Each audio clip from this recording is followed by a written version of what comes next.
Halloween is just around the corner and people are already working on their costumes, but things can be expensive, like props, so why not save money while learning a new skill? Hello and welcome, I'm Victor Ortega and today I'll be teaching you how to make a prop out of foam, starting with a sword. To start any foam project, we'll need the following tools.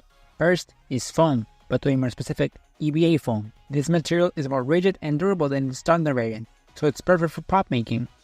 The second is contact cement, which will act as glue for our material. Third, a hobby knife. And for our sword, we'll need a Dremel, cardboard, and a reflective rod. You can find all these items in most hardware stores. Our first step will be drawing into a piece of cardboard your sword parts.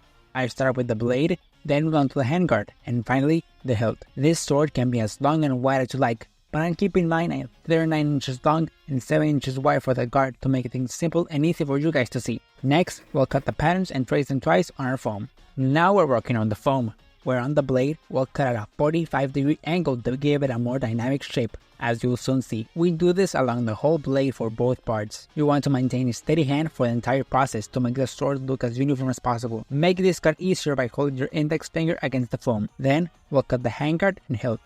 There are no fancy tricks for this one. For the next step, we'll trace a line in the middle of our foam pieces.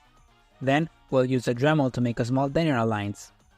We add some glue to it and place our reflective rod inside. Finally, we glue all the pieces together with contact cement, sandwich the rod, and wait for it to stick. With our sword ready, you can paint it however you like. You can go with acrylic or spray paint. If you're going with spray paint, like me, as a tip, I recommend first applying a plastic coat to protect the foam since the paint will eat away at it. Be sure to be in a well-ventilated area and use some protection to stay safe. And with the sword painted, we are done. This is a very simple prop, but of course you can add all the details you want, and you can then move on to create things like this, or this. Thank you for joining me today, and happy Halloween!